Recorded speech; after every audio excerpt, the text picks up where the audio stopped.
الحمد لله نحمده ونستعينه ونستغفره ونؤمن به ونتوكل عليه ونعوذ بالله من شرور أنفسنا ومن سيئات أعمالنا من يهده الله فلا مضل له ومن يضلله فلا هادي له وأشهد أن لا إله إلا الله وحده لا شريك له وأشهد أن محمدا عبده ورسوله يا أيها الذين آمنوا اتقوا الله حق تقاته ولا تموتن إلا وأنتم مسلمون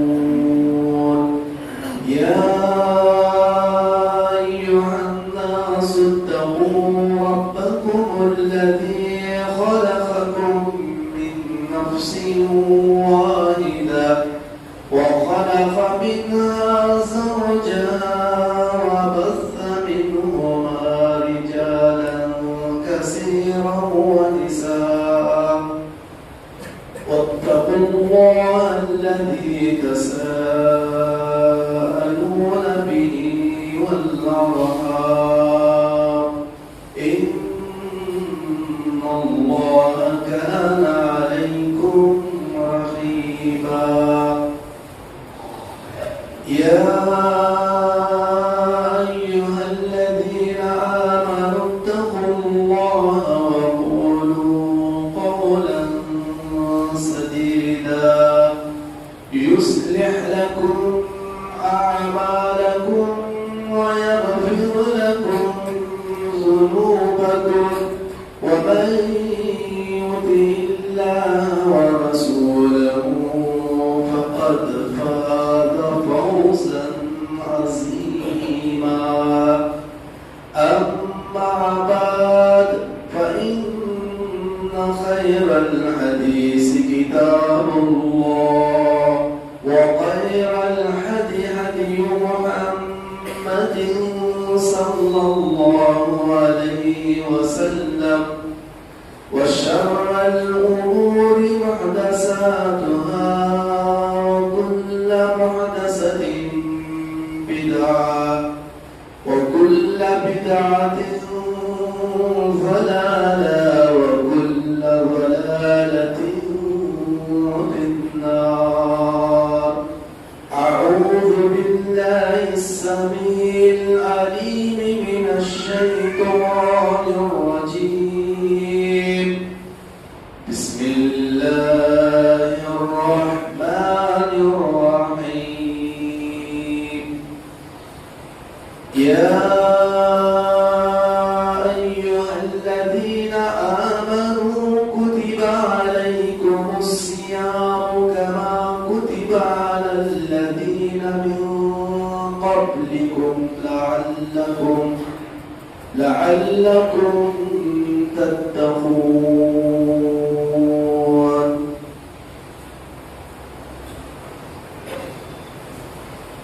بعد حمد و صلاة کے معزز حاضرین جمعہ خواتین ملت خطبہ مسنہ کے بعد سورۃ البقرہ کی آیت نمبر 183 میں نے تلاوت کی ہے۔ اس مناسبت سے آج کے خطبہ جمعہ کا موضوع ہے روزے کی حقیقت، فضیلت اور بلا عذر کے روزہ چھوڑنے کی وعید۔ محترم حاضرین و خواتین، اللہ رب العالمین کا بے پایا فضل و کرم، شکر و احسان ہے، اس نے ہمیں زندگی میں ایک اور بار یہ ماہ مبارک، یہ ماہ رمضان یہ ماہ فوزان، یہ ماہ غفران نصیب فرمایا۔ دعا ہے اس کی راتوں، دنوں، ساعتوں کی قدر کرنے کی ہم سب کو نیک توفیق عطا فرمائے، اور اس سے بھرپور فائدہ اٹھانے کی اللہ ہمیں نیک توفیق عطا فرمائے، آمین۔ حاضرین گرامی، ماہ رمضان کی سب سے بڑی جو عبادت ہے وہ روزہ ہے۔ روزے کا لغوی جو معنی ہے الامساک، رکنا، کھانے پینے بیوی سے رکنے کا نام روزہ ہے۔ اس کی جو شرعی تعریف اہل علم کی ہے، خاص طور پر حافظ ابن حجر اسقلانی رحمہ اللہ اور امام نووی رحمہ اللہ جیسے اہل علم نے جو تعریف کی ہے، طلوع فجر سے غروب آفتاب تک کھانے پینے، جماع کرنے اور ان تمام کاموں سے جو روزے کو باطل اور فاسد کرنے والے ہیں، ان سب سے بچنے کا نام روزہ ہے۔ یہ روزے کی تعریف ہوئی۔ روزہ اسلام کا چوتھا رکن ہے جو ہر مسلمان مرد اور عورت پر فرض قرار دیا گیا ہے۔ یہ روزہ سن 2 ہجری میں ماہ شعبان میں فرض ہوا۔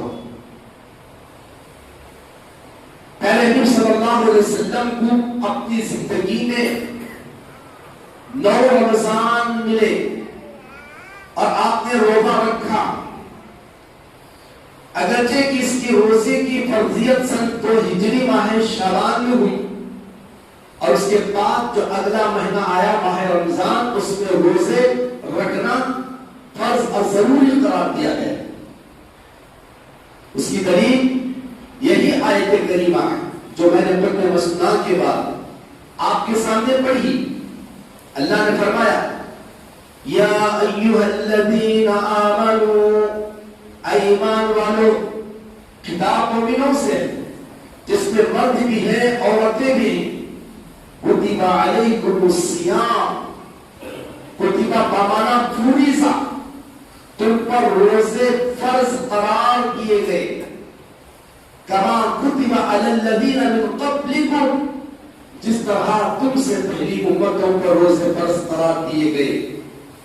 پتہ چلا روزے صرف اسی امت پر فرض قرار نہیں دیے گئے ہیں، بلکہ اس سے پہلی جو امتیں گزری ہیں ان پر بھی روزے فرض قرار دیے گئے تھے۔ پچھلی جو شریعتیں گزری ہیں ان شریعتوں میں بھی روزے کو ضروری اور لازمی قرار دیا گیا تھا، البتہ ایام کی تعین میں فرق ہے۔ ایام یعنی دنوں کی تعین میں فرق ہے، لیکن روزہ فرض تھا۔ یہ روزے کی فرضیت کی سب سے بڑی دلیل ہے یہ آیت کریمہ۔ فرض کا مطلب کیا ہے؟ فرض کا مطلب ہے جس کو اللہ تعالیٰ نے لاگو کیا اور اللہ کے حکم کے مطابق اس روزے کو رکھنا ضروری ہے۔ اگر کوئی مرد ہو کہ عورت روزے کو اسلام کا حکم مانے، اللہ کا حکم مانے، اسلام کا فریضہ سمجھے، لیکن اپنی سستی، کوتاہی، غفلت اور لاپرواہی سے روزہ نہیں رکھ رہا ہے، جبکہ رمضان کا مہینہ وہ پا چکا ہے، اس کے باوجود روزہ نہیں رکھ رہا ہے، تو وہ گناہ کبیرہ کا مرتکب ہے۔ یعنی بڑا گناہ، کوئی چھوٹا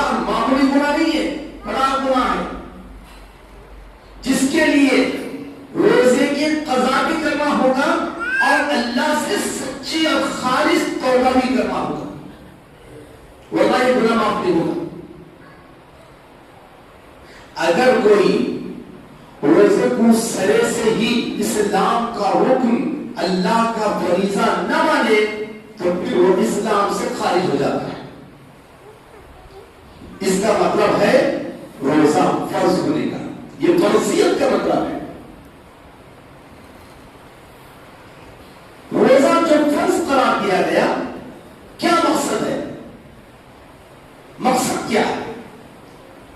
اللہ تعالی ہمیں جو حکم دیا طلوع فجر سے غروب آفتاب تک کھانا پینا چھوڑ دے، بھوکے رہے، پیاسے رہے، خواہ گرمی ہو، سردی ہو، بارش ہو، کوئی بھی موسم کیوں نہ ہو۔ کیا مقصد ہے؟ اللہ ہم کو بھوکا کیوں رکھوانا چاہتا ہے؟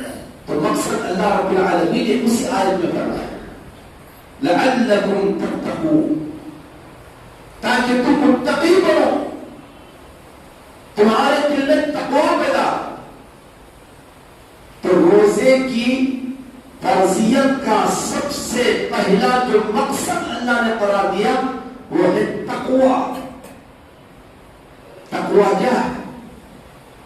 تقوی کے بارے میں بار بار ہم سنتے ہیں، قرآن مجید میں بے شمار آیتیں تقوی سے متعلق ہیں، متقیوں سے متعلق ہیں۔